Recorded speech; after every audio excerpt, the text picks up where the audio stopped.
Okey, Assalamualaikum. Selamat pagi ya. Terima kasih kepada murid-murid kerana masuk kelas ya. Cikgu pun tak nak buang masa. Hari ini kita selamat datang Sumaya ya.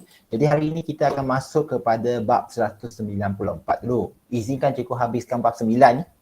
Mengenai eksperimen untuk bab 9. Okey, kita memang telah mula ya. Kalau untuk semua makluman semua sekali lagi, minggu lepas kita memang dah mula buat laporan eksperimen untuk alloy. Untuk alloy ya, yang 9.1 eksperimen dan 9.2. Murid-murid, saya sedar ya, untuk minta semua belajar online ni susah kerana data tak cukup ke dan macam-macam cabaran. Jadi untuk mereka yang menghadapi masalah internet, kamu tak perlulah buka skrin selalulah. Kalau cikgu dah cakap muka surat 194, cikgu betul berharap kamu ada buku teks di tangan dan kamu boleh pergi dalam muka surat 194 itu sambil dengar cikgu mengajar, sambil baca buku tersebut. Okey, dan cikgu sekali lagi perlu ulang semula mengenai eksperimen ya. Murid-murid perlu ingat laporan eksperimen itu perlu hantar kalaulah PDPR sampai hujung tahun. Kamu mungkin akan diminta hantar dalam bentuk PDF kepada cikgu. Cikgu yang akan cetakkannya. Sebabnya, markah laporan itu merangkumi PBD. Cikgu ulang PBD, pentaksiran bilik darjah, domain penyiasatan saintifik. Ya, mungkin kamu tak kisah. Cikgu PBD, tahap penguasaan band 1, 2, 3, 4, 5, 6 tu saya tak kisah. Sekolah je pun. Okey, tak apa. Namun, cikgu pun dah jelaskan pada kelas minggu lepas, tengok balik record itu, tonton balik. Maka laporan yang sama juga cikgu akan tanda untuk masuk ke dalam markah PK. PK itu markah akan sampai ke Lembaga Peperiksaan Negara Kementerian Pendidikan Malaysia. Maksudnya pergi ke Lembaga Peperiksaan Malaysia di mana cikgu tak ada hitam putih boleh menunjukkan pada anda lah markah PK itu merangkumi dalam SPM. Berapa markah lah untuk mata pelajaran sains tersebut. Tetapi mengikut pemerhatian cikgu, TK itu membantu banyak murid yang lazimnya gagal, tapi disebabkan PK laporan dia telah perbaikikan sehingga sempurna. Maksudnya dia hantar laporan yang lengkap dan sempurna ya. Syarat dia sempurna ya, maksudnya ada lukisan gambar raja, ada graf dan macam-macam lagi. Maka membantulah mereka menjadi lulus ataupun naik grade. Boleh naik grade sikit dah.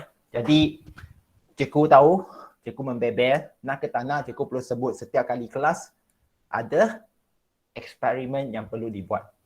Tak ada alasan menyatakan, cikgu saya belum buat lagi eksperimen dalam makmal. Cikgu dah cakap, sediakan laporan itu terdahulu dari tujuan, penyataan masalah, hipotesis, pemboleh ubah, bahan dan radas sehingga ke prosedur. 6 perkara pertama. Yang keputusan, perbincangan dan kesimpulan tunggulah sehingga sama ada buka sekolah. Kalau tidak, cikgu akan arahkan kamu sama ada tonton melalui macam kelas sekarang. Kamu tengok cikgu buat, kamu sendiri catatkan yang keputusan itu ataupun buat sendiri di rumah untuk eksperimen yang mampu buat kat rumah seperti yang kadar nadi. Kadar nadi itu cikgu memang ambil kira markah ya. Ingat tau, ambil kira ya. Kamu tak hantar kamu punya hal. Kita dah buat 5 laporan sehingga sekarang, tambah lagi 2. Minggu lepas jumlahnya 7. Ini rakamannya. Jadi kerana buang masa, kita sambung 194. Ya, bab 9 ini, kimia industri, kita dah sentuh alloy. Kita juga dah habis kaca dan seramik. Okey, hari ini kita akan sambung yang perkara ketiga, polimer dan dalam dia itu ada lagi satu subtopik yang sangat-sangat penting, kita panggil dia getah. Sekali lagi, apa itu polimer? Kepada mereka yang tak nampak lagi apa itu polimer ya, tengok pada skrin sekejap je, bukakan skrin kamu. Okey? Ya, cikgu juga telah kongsikan nota sains proses skill lah. Terima kasih kepada sains proses skill kerana berkongsi dengan cikgu nota mereka ini. Kalau anda tengok pada skrin yang muka 97 ya untuk sains proses kia, cikgu pun telah kongsikan dalam Google Classroom. Ya, maka kamu akan nampak polimer itu dia sebenarnya merujuk kepada satu rantai panjang. Rantai panjang yang dibuat daripada banyak monomer. Banyak monomer. Cikgu, apa polimer monomer ini? Okey, senang kata, tengok pada skrin kamu sekarang. Monomer itu diibaratkan sebagai manik. Manik. Manik itu apa? Kalau untuk Cina itu cuzi lah. Cuzi. Okey? Dan manik itu kalau disambungkan oleh benang panjang, sambungkan oleh benang panjang jadi rantai, 变成一条链的话, rantai panjang itu ialah polimer. Rantai panjang itu polimer. Kalau anda tengok pada gambar aja ni sekali lagi penting ya, monomer biji-biji ni dan polimer ialah biji-biji yang telah diikatkan. Cikgu, jadi atom-atom ataupun zarah-zarah boleh ke mereka sambung jadi rantai panjang? Ya, kalau kita pun dah sentuh minggu lepas. Betul kan Tiffany? Ataupun Tiffany tak tonton? Selamat datang Farah, Syakila, Nur Amira dan Nadia, Nadira. Nadia, betul kan? Apa yang cikgu sebut? Minggu lepas kita dah sebut pempolimeran, betul ke tidak? Okey, terima kasih Tiffany. Nadia, Nadira ada? Terima kasih ya. Sebab sekali lagi cikgu faham tau, cikgu tak paksa kamu memberi respon tau sebenarnya. Tapi kalau kamu betul-betul boleh type apapun, setidak-tidaknya belajarlah bagikan respon seperti paling senang lah, ini dia. Ting. Jadi cikgu pun tahulah kamu ada bagi respon. Nah, okey. Jadi terima kasih kepada Nadia juga sebab dia tulis di chat box ya. Jadi cikgu pun tak nak buang masa. Yang penting tak tahu, tonton semula. Apa itu polimer? Polimer pun ada dua jenis di situ, polimer semula jadi dan polimer sintetik. Polimer semula jadi ialah yang wujud semula jadilah. Polimer sintetik yang buatan manusia, ada ke cikgu? Ada. Paling tidak plastik. Paling tidak kamu pun dah guna dalam hidup kamu iaitu plastik. Ya, hari ini kita akan mula getah asli. Muka surat 194 buku teks. Jadi kamu pun boleh dengar lah. Jadi apa itu getah asli? Perlu faham ya. Getah asli ini, okey, seperti apa yang kau perlu ingat, paling senang lah rubber band. Paling senang rubber band. Getah, tali getah, okey. Jadi, getah asli ini dibuat daripada apa? Susu getah asli.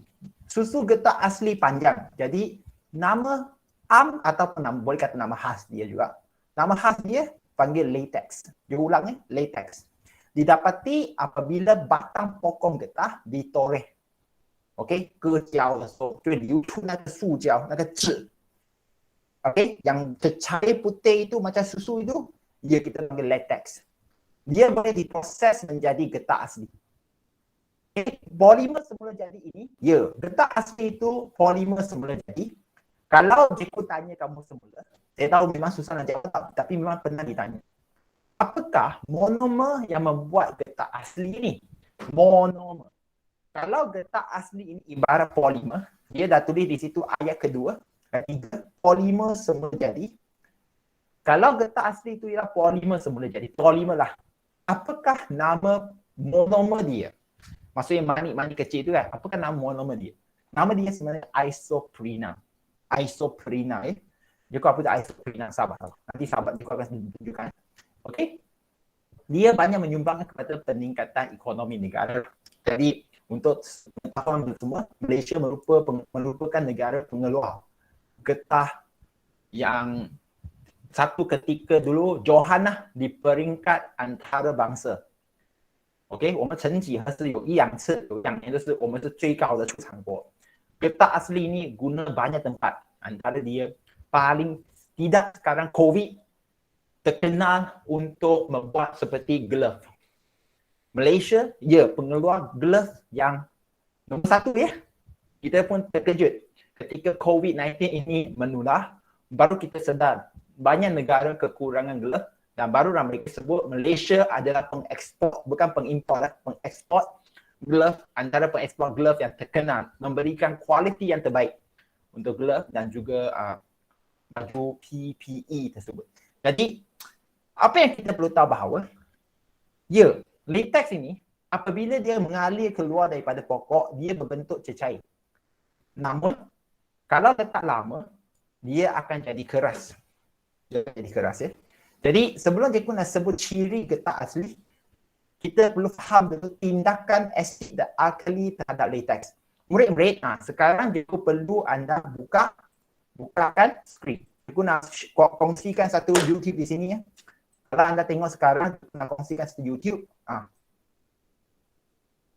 Anda boleh dengar suara dia ya. Cikgu betul-betul berharap boleh dengar ya. Okey. Di kertas latex. Okey. Tuangkan latex sebanyak 20 ml ke dalam 2 bikar, iaitu bikar A dan bikar B. Okey, tuang menggunakan rod kaca untuk mengelakkan latex daripada tumpah lah.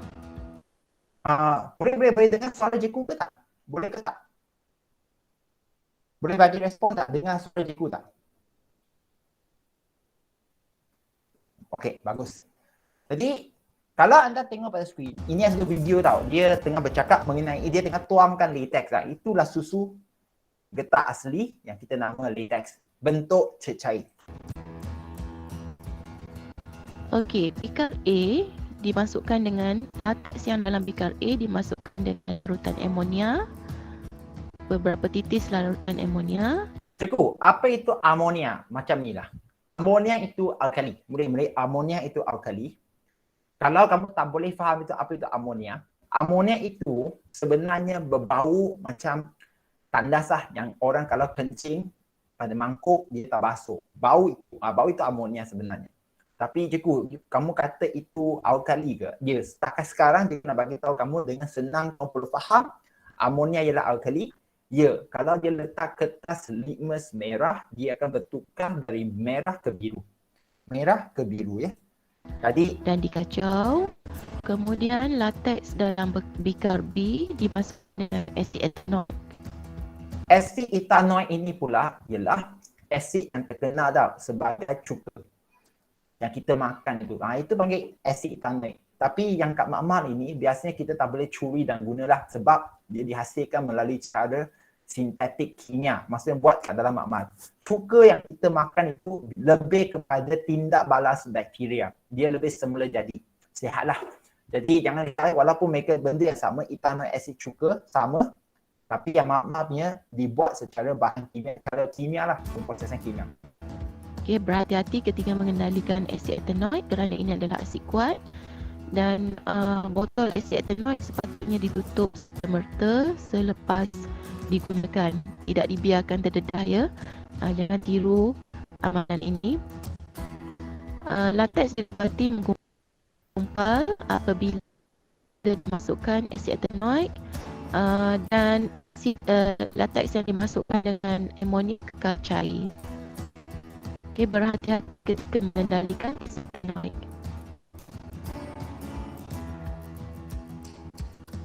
Okey, latex yang menggumpal.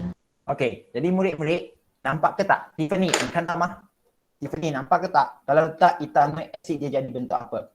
Amira nampak tak? Amira nampak tak Amira? Nampak. No, Amira? Nampak ya? Jadi dia jadi seketul. Okey? Jadi cikgu present balik kepada cikgu punya screen. Jadi nampak, letak alkali dia jadi cecair, letak dalam asid dia jadi ketul. Ini biasa kita perlu buat di sekolah lah, kalau lah dekat sekolah. Paling tidak kita tunjukkan mata kamu, benda sama je, demonstrasi lah, demo. Jadi kamu dah nampak. Yang penting, ya. Jadi perlu faham hari ini sekarang, dalam 10 minit ini, penting kenapa anda perlu tahu cecair dan juga menjadi menggumpal pepejal itu. Okey murid-murid, macam ni lah. Getah latex ini, susu getah asli ni, kita perlu hantar dia ke kilang untuk jadikan, tali getah ke, jadikan tayar ke, jadikan sarung tangan glove dan macam-macam. Isu dia, jarak tu jauh. Mungkin daripada ladang pokok getah, dari ladang pokok getah, 从那个橡胶树园 sampai ke kilang tu, 去那个工厂, jarak jauh. Latex itu, dari cecair sampai ke kilang, mungkin telah menjadi pepejar. Dia mungkin ambil masa 3-4 jam. Dia boleh jadi pepejar. Kenapa boleh jadi pepejar? Kalau kamu belajar tingkatan sakal silap cekuran, sekolah menengah rendah dan juga sekolah rendah pun sentuh benda ni.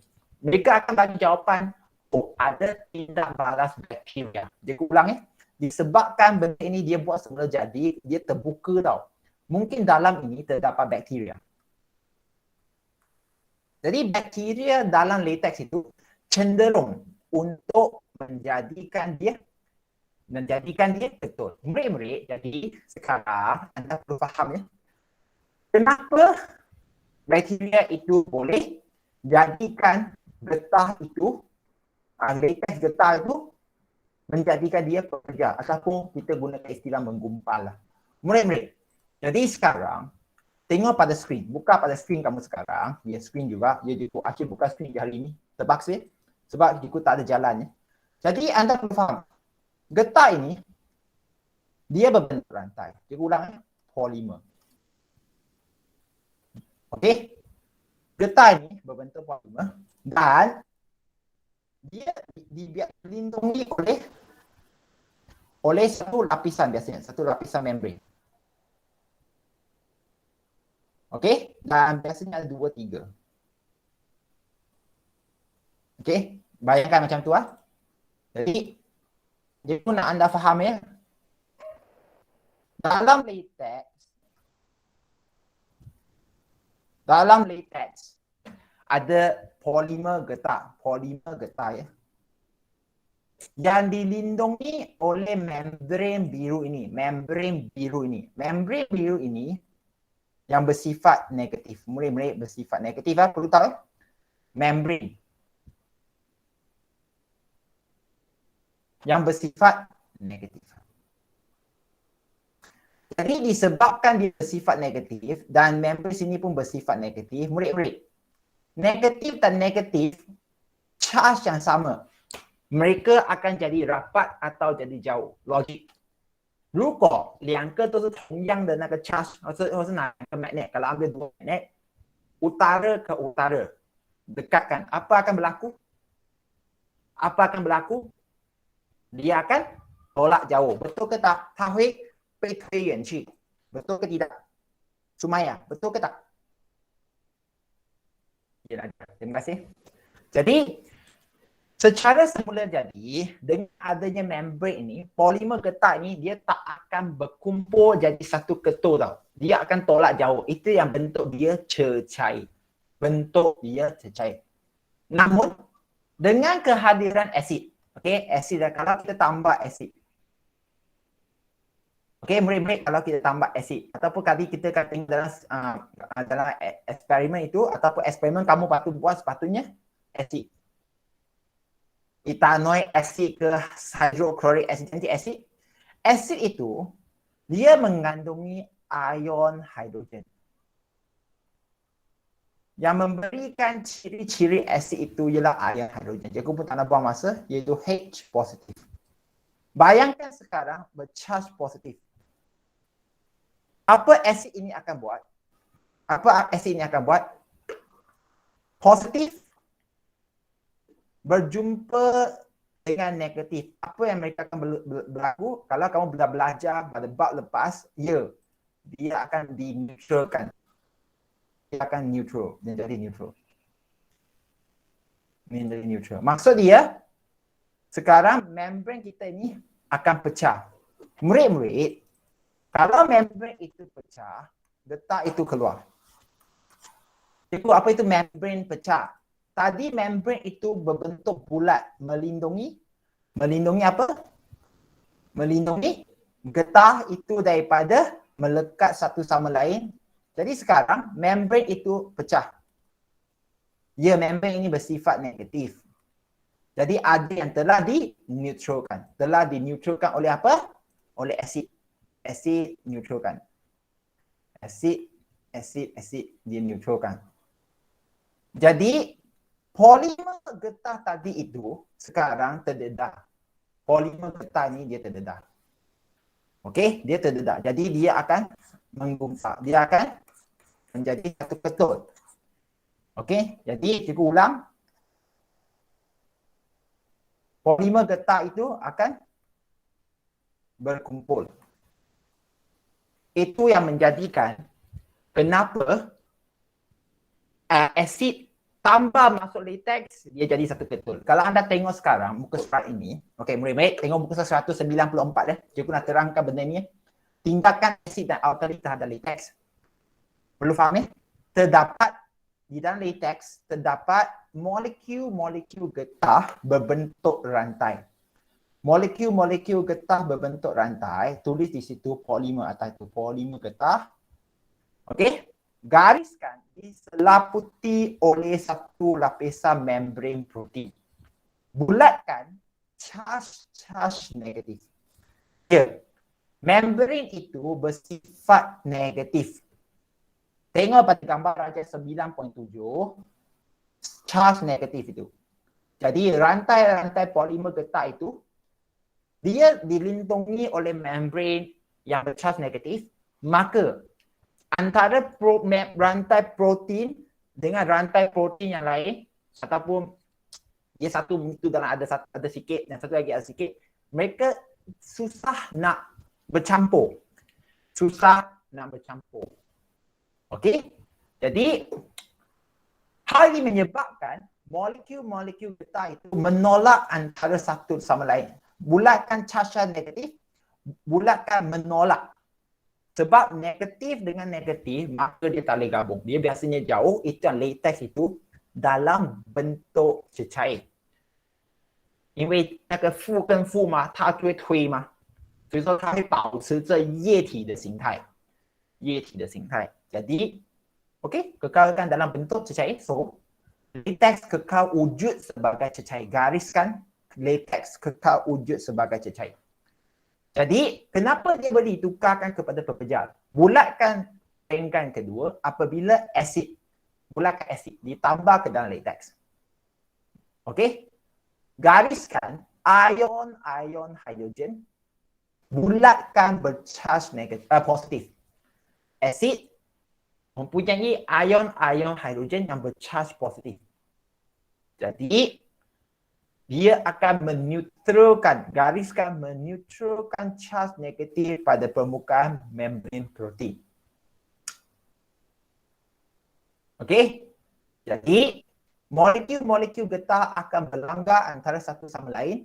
Hal ini menyebabkan membran protein pecah dan rantai polimer getah terkeluar dan saling berbelit lalu membentuk gumpalan pepejar. Bulatkan dalam gambar raja kedua, raja 9.7 ini yang positif. Shena ke positif. Jadi, ini tulis di situ asid. Okey, kalau kamu tengok dalam gambar raja pun tertulis charge positif daripada asid. Sama je supaya anda nampak. Jadi, apabila membran itu pecah, polimer getah itu dia akan keluar dan berlanggar ataupun berbelit lalu membentuk gumpalan. Menjadi satu kumpul besar lah. Ibarat kalau kamu tak boleh faham atau berbelit, okey, bayangkan sekarang kamu ada benang di tangan kiri, ada benang di tangan kanan. Contohnya, 左边有线，右手有线。Disebabkan tak ada membran, jadi dua benang ini sekarang dia campur. 那两条线合在一起。Kalau benang itu dia bercampur, jadi dia jadi satu ketul besar. Murid faham ke tak? Murid faham ke tak? Farah Syakila, boleh? Terima kasih. Farah Syakila, Aiman Shah, boleh faham?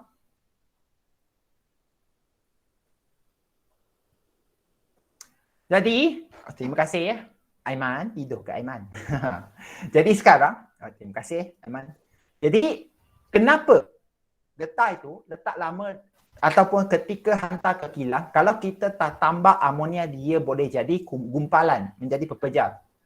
Sebabnya bakteria di dalam latex itu akan menghasilkan asid. Cikgu, bakteria boleh hasilkan asid? Cikgu bagi contoh ya.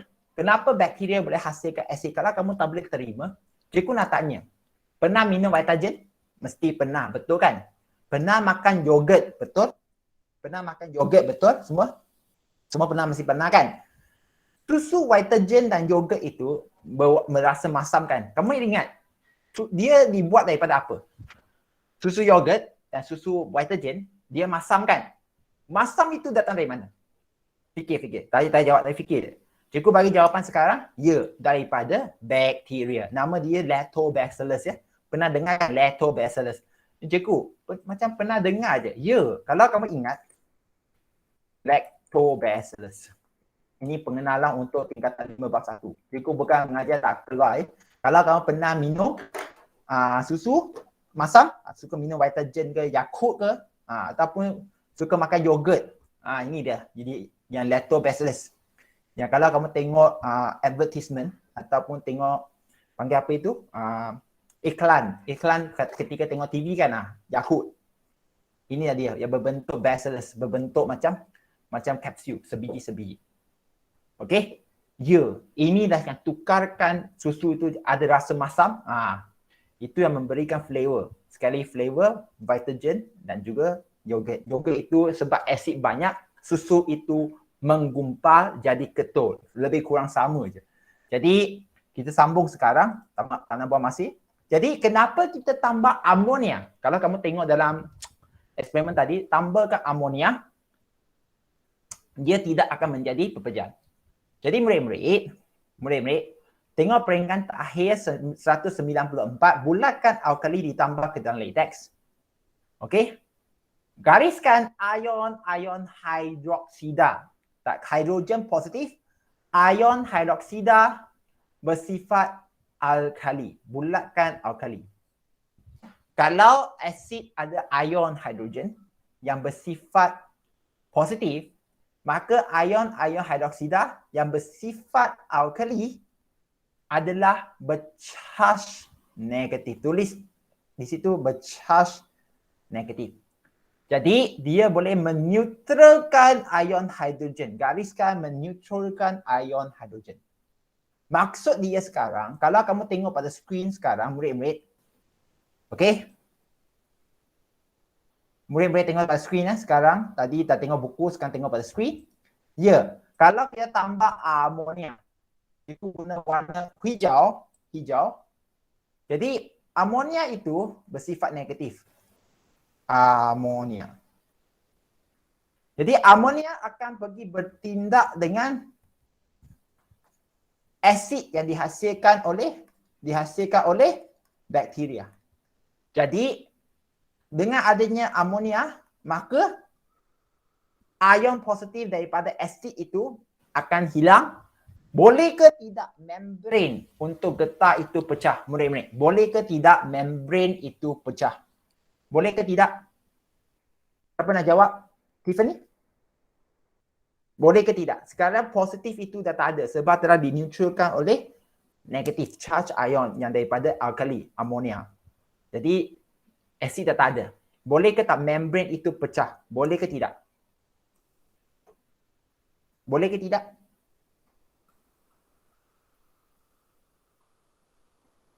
Tiffany tengah makan lah tu. Ataupun tengah minum Milo tu. Nadia, boleh pecah ke tak rasanya? Boleh pecah ke tak? Boleh, adik-adik. Jawapan Sumaya betul lah tak? Tiffany mesti tengah makan tu kan? Tak dengar tu. Sekali lagi, kalau anda tengok pada skrin, tambah amonia yang hijau ini, murid-murid. Tambah amonia. Amonia bersifat alkali. Alkali mempunyai yang ion negatif, ion hidroksida ini. Ion negatif ini akan neutralkan asid. Neutralkan ion positif daripada asid ataupun daripada bakteria. Jadi tak adalah yang merah ini Boleh ke membrane ini pecah, Tiffany? Sekali lagi juga tanya kamu. Boleh ke membrane warna biru ini pecah?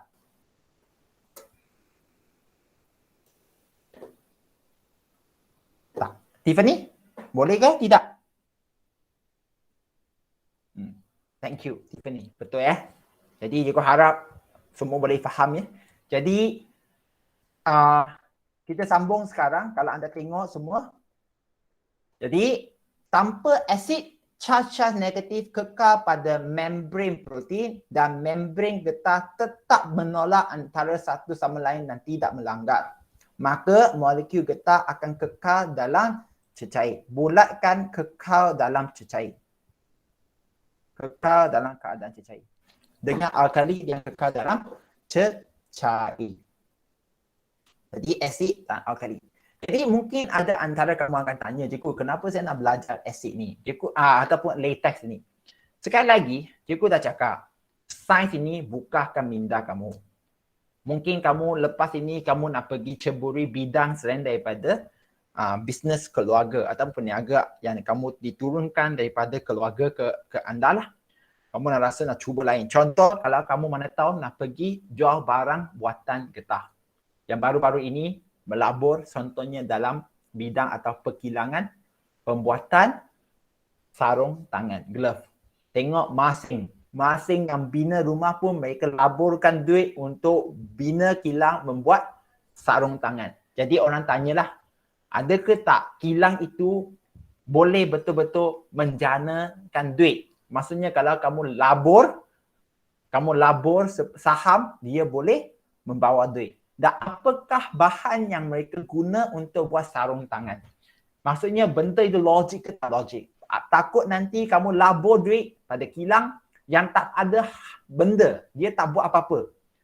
Sebab dah tahu benda itu memang susah nak dapat. Dan kamu tahu itu sebenarnya scam. S-C-A-M, scam. Kamu masih lagi nak bagi duit mereka. Itu salah kamu. 明白吗？你学多了，意思说要跟你明白讲说，你投资那一个 company 是真的是存在的吗？真的在做东西吗？ Kalau kamu tahu Malaysia nak buat sarung tangan, logik ke tak logik murid-murid? Mestinya logik sebab Malaysia ada ladang getah. 我们是有橡胶园的国家. Jadi logik. Benda itu logik. Okey? Jadi antara ciri getah adalah muka surat 194 adalah dia kenyal, lembut tetapi tidak tahan haba. Dan dia merupakan penebat elektrik yang baik serta tidak telap udara. Okey? 不能透气的. Itu pasal boleh buat balloon. Balloon ya. Jadi kita pun dah tengok tadi apakah eksperimen muka surat 195, aktiviti 94 lah mengkaji kesan asid dan alkali terhadap latex. Kita pun dah tengok tadi dalam video YouTube itu. Cikgu akan share dalam Google Classroom nanti sekali lagi. Kamu boleh tonton semula. Dan juga cikgu nak kongsikan aktiviti 9.4 ciri-ciri getah asli lah yang kamu boleh tengok pada gambar raja itu. Dia ada kekenyalan. Kenyal. Boleh diregangkan, dipulas, isopit, cuan. Boleh kembali semula kepada bentuk asal dia. Okey? Jadi kalau kamu tadi baca, kalau kamu ikut cikgu baca tadi, muka surat 194, maka kamu akan tahu bahawa getah walaupun dia kenyal, okey, dan dia juga panggil apa ya? Paling penting sebenarnya kenyal lah, dia berfungsi kenyal. Okey. Tetapi satu masalah dia tidak tahan kepada haba. Tidak tahan kepada haba. Dan dia senang dioksidahkan udara. Siapa-siapa yang pernah main tali getah, biasanya perempuan sekolah rendah mesti guna tali getah itu buat lompat-lompat semua kan. Tali getah itu kalau kamu tak simpan dalam plastik yang kedap udara ya, kamu akan tengok getah itu lama-lama dia akan jadi keras dan hancur. 可以没有？橡胶是如果你放久的话，它会跟氧气产生化学效应，然后它就会裂掉，dia akan retak dan rosak. Jadi bagaimanakah kita menaik taraf atau bukan menaik taraf, sebenarnya menambahkan ciri, menambah baikkan ciri-ciri getah asli yang ada. Kalau untuk unsur asli, 如果对金属来讲的话，kita akan jadikan dia alloy. Untuk getah asli, kita akan buat penwalkanan. Murid-murid tengok 196. Penwalkanan. Walkan. V-U-L-K-A-N. V-U-L-K-A-N. Sifat semula jadi getah asli yang lembut dan tidak tahan haba. Bulatkan lembut, tidak tahan haba. Bulat-bulat. Okey? Tidak sesuai untuk dijadikan tayar kenderaan.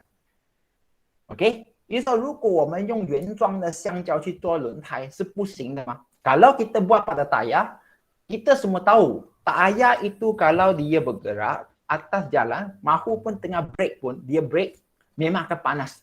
Kalau dia panas, guna tak getah asli, rosaklah. Setiap kali keluar masuk tukar roda. Jadi tak logik. Jadi bagaimanakah kita nak jadikan dia keras dan dia lebih tahan haba? Dia keras tetapi masih kenyal. 明白吗？虽然硬咬，但是它依然还有那个弹性。Jadi oleh sebab suhu di Malaysia sentiasa panas, sekiranya tayar diperbuat daripada getah asli, tayar itu akan jadi lembek dan cair apabila terkena permukaan jalan raya yang panas. Jadi bagaimana kita buat sekali lagi? Jawapan dia dah ada kat tajuk penwalkanan. Jadi bagaimanakah kita boleh pertingkatkan ciri-ciri tersebut? Proses itu adalah proses penwalkanan. Okey, penwalkanan membaiki sifat getah, menjadikannya lebih kuat.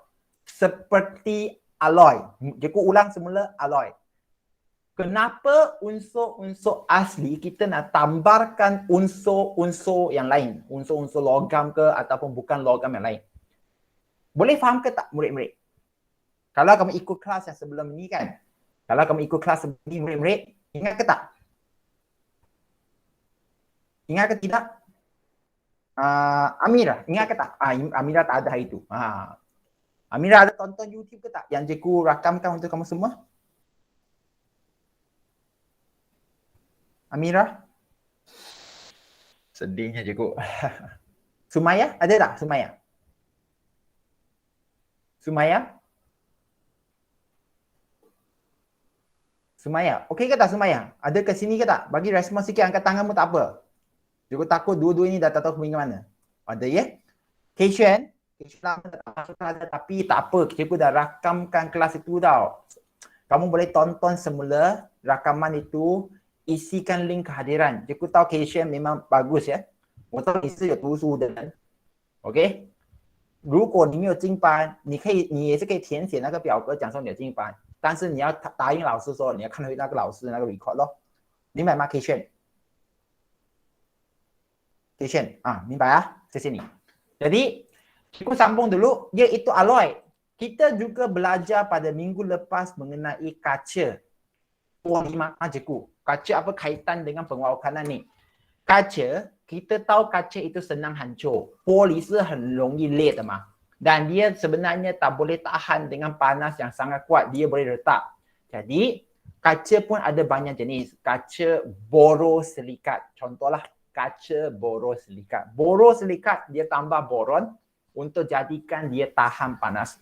Dan naga poli 更加的耐热. Jadi untuk getah ini pun sama. Untuk jadikan dia lebih kuat dan lebih tahan pada panas, kita tambahlah sesuatu. Proses itu panggil penwalkanan. Tambah apa? Bulatkan pemanasan getah bersama sulfur. Bulatkan pemanasan getah bersama sulfur. Dan tengok sulfur ya, cikgu dah buat garis arrow pada sana, sulfur. Dia tambahkan sulfur ke dalamnya. Kalau kamu tak nampak juga sebelah tokoh sign itu, okey, kamu akan nampak atom sulfur ditambahkan. Gariskan sama je. Kenapa nak tambah sulfur? Murid-murid, kamu boleh nampak pada gambar raja 9.11. 9.11.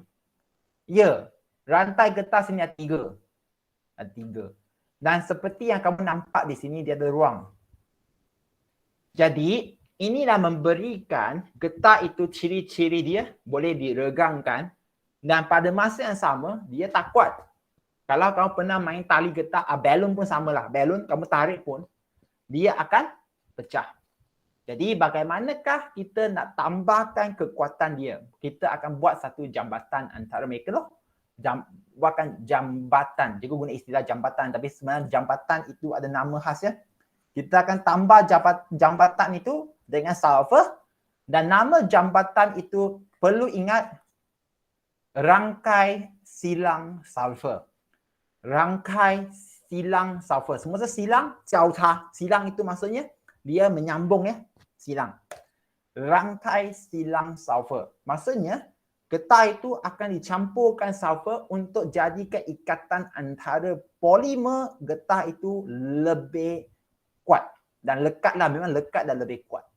Jadi saintis tersebut Charles Goodyear, ini yang buatkan ini yang buat apa benda tayar. Beliau telah menemui kaedah pembuakan pada 1839 dan memanaskan campuran getah asli dengan 1 hingga 3% sulfur mengikut jisimnya.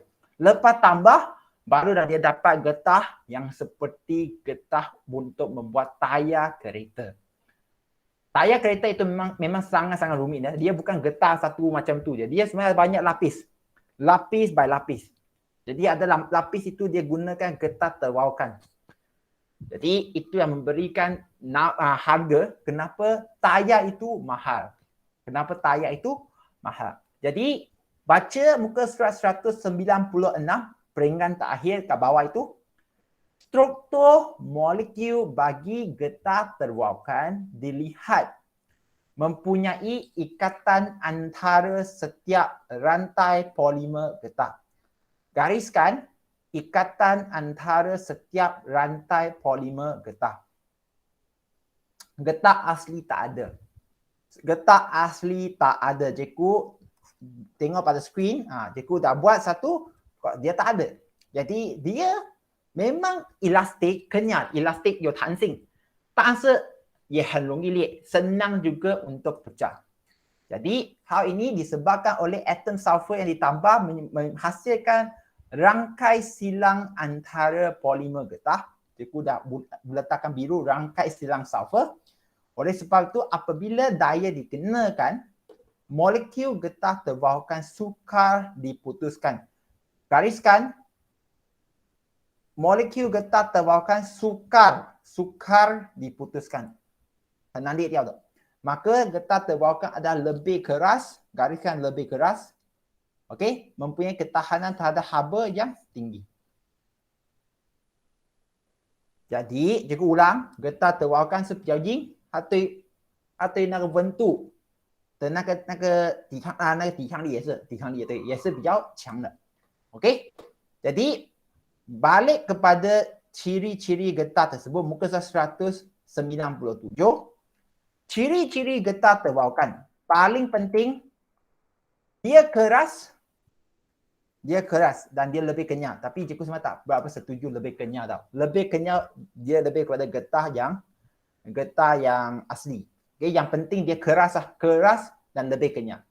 Maksudnya dia boleh kembali balik kepada struktur asal dia dan lebih tahan terhadap haba. Kenapa dia tak tulis lebih di sini? Sebabnya getah asli memang tak tahan kepada haba. Kalau kamu pernah main api dengan tali getah, 有没有谁有试过香蕉圈加火? Pernah kan? Nadia mesti pernah cuba kan? Damian, pernah cuba ke tak? Getah, selamat datang ya. Getah, panaskan. Pernah main benda macam tu tak? Pernah tak?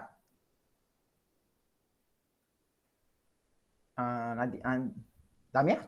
Syafika? Aiman? Pernah tak Aiman? Pernah kan? Mesti pernah kan? Jadi, apa berlaku? Memang dia terus cair. Dia tak tahan pada haba. Kalau kamu letakkan api pada tayar kereta, kamu tak nampak pun dia cair. Dia tahan lama sikit. Dia sepatutnya akan cair. Tapi ambil masa yang lebih lama. Okey? Jadi itu yang cikgu nak bagi tahu. Jadi untuk getah asli itu, sebenarnya dia lebih tahan haba, tapi disebabkan getah asli itu dia tak tahan. Jadi getah terwaukan lebih tahan. Tapi kalau kita tengok getah asli dia tak tahan, jadi kita guna tulis tahan pada haba. Saya tulis lebih pun diterima jawapan dia. Okey, sambung. Getah-getah terbawakan seperti getah biasa, dia tidak terlap terhadap cecair dan udara, tidak bertindak balas dengan asid dan alkali dan tidak mudah berbanding dengan getah asli, dia tidak mudah teroksida di udara.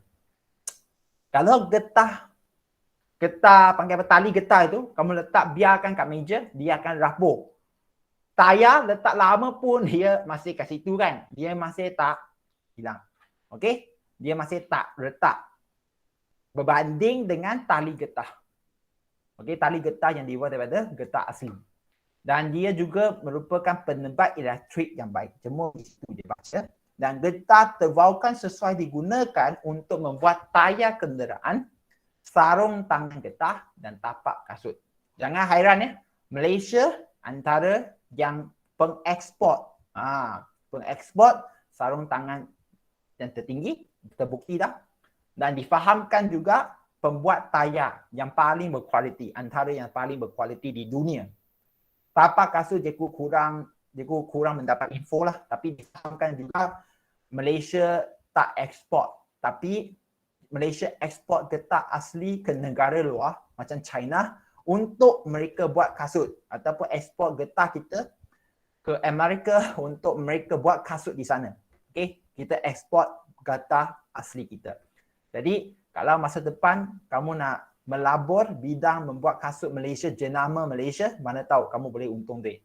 Bata bukan Malaysia ya. Bata itu sebenarnya syarikat juga antarabangsa ya. Bata 鞋不是本地货的 Bata 鞋是进口货的 Ya ke Jeku? Kalau anda tak percaya, Jeku boleh tunjukkan pada skrin. Bata country. Kamu boleh tengok. Bata ini daripada orang putih ya. Mana dia? India ke? Dia ke India? Okey, Cikgu pun tak reti nak sebut negara dia apa kan. Switzerland. Dari Switzerland. Nampak? Jadi, perlu faham ya. Kita memang tak ada jenama sendiri lagi. Mana tahu kamu boleh hasilkan jenama sendiri. Ni nanti产生自己的品牌. Sambung ya. Jadi, apakah teknologi terkini berasaskan getah? Tengok muka surat 198. Getah merupakan salah satu komoditi utama di Malaysia. Industri getah membantu meningkatkan ekonomi negara. Cikgu pun tak nak buang masa di situ. Jadi, bulatkan pada gambar aja di situ yang pertama. Asfalt terubah suai getah berkuan. CMA. Asfalt. Okey, jadi getah itu digunakan untuk menurap jalan raya supaya tahan lebih lama, tahan haba dan mengurangkan bunyi bising dan keretakan jalan raya. 它掺在那个白云那边铺上去， dia letak di atas bitumen itu, dia campur, dia tutupkan jalan. Jadi fungsi dia di situ. Dan juga getah color merupakan cat lukisan yang dihasilkan daripada latex untuk kegunaan seni visual. 那个颜色比较持久, warna itu boleh tahan lama sikit pada kertas. Dan pad landasan yang diperbuat daripada getah diletakkan di antara landasan dengan enjin kereta api untuk mengurangkan getaran dan bunyi. Jadi, apakah potensi lain kegunaan getah pada masa akan datang? Semua saya教你们, kenapa kita nak ajarkan kamu? Sekali lagi, masa depan perlu faham ya, kita Jeku dan kamu dengan zaman lain. Zaman kamu inovasi dan kreatif. Jeku tak tahu apalah kamu nanti boleh fikirkan untuk gunakan getah. Seperti yang Jeku cakap, membuat jenama sendiri, contoh untuk kasut. Jadi Jeku pun tak nak buang masa dah. 198 pun dah habis. Dan ada antara kamu tanya, Cikgu, perlu tulis nota ke tak? Macam ni ya Cikgu, murid-murid. Cikgu tak boleh semak nota kamu ya. Sebelum Cikgu tamatkan kelas hari ini, dengar habis dulu. Cikgu tak boleh pantau kamu menulis apa-apa nota. Dengar ya, susah juga sebenarnya. Boleh, tapi kalau setiap kali hantar, jam lah handphone Cikgu kan. Dengar ya. Kalau kamu betul-betul dah buat nota, dan untuk lebih faham sains, kita dah sampai ke bab 9. Ini kita dah sampai bab 9 ya. Cikgu nak, kalau kamu nak belajar, betul ya? Nak belajar, paling tidak tuliskan rumusan. Tuliskan rumusan. Rumusan setiap bab. Sekurang-kurangnya sekarang dah ada 9 rumusan. Itu yang 9 bab. Kalau kamu nak buat nota, Mulakan dengan rumusan. Dengan kata nanti 3 hari bulan Oktober akan buka sekolah.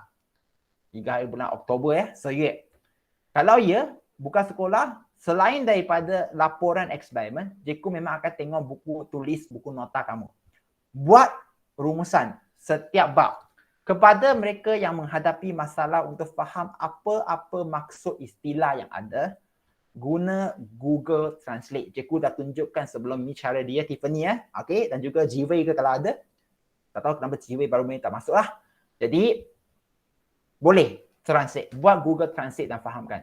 Jadi, siapa ada soalan mengenai buku notah ataupun buku tulis? Ada ke tak? Ada ke tidak? Aiman? Boleh faham Aiman? Aiman? Sumaya? Boleh faham? Kalau betul nak tulis nota buat rumusan je. 9 bab. Kita akan masuk ke bab 10 minggu depan dah. Dan sekarang kamu sudah ada 7 laporan eksperimen yang hutang dengan cikgu 7 Yang hantar itu baru 2 je. Jadi 7 tau. 7 Ada 2 lagi cikgu akan hantar dalam masa terdekat contoh penulisan dia. Okey. Harap semua boleh ikut. Kalau tak ada masalah, cikgu nak sekali lagi minta izin supaya semua orang buka kamera. Buka kamera kalau siapa yang tak pakai tudung ke atau baru bangun tak mandi lagi macam ni pun okey je. Jadi tutupkan skrin dengan buku kamu, janji bukakan kamera supaya cikgu tahu kamu bukannya buka masuk kelas, lepas tu pergi tandas ke makan ke semua. Sila Sila buka kamera kamu sekarang. Ishan, Aiman, Sumaya. Okey? Ada Aiman? Aiman ni tak tahu apa tu. Dalam kiraan 3, 2, 1. Sekali lagi 3, 2, 1. Okey, jadi hari ini kerja kamu lepas ni bab 9 tuliskan nota rumusan itu dan faham bahawa kita dah buat semua yang ada. Jangan lupa ada laporan. Laporan untuk alloy itu. Kita buat laporan perbandingan alloy dengan logam asli. Okey, itu saja daripada cikgu hari ini. Terima kasih. Jumpa lagi.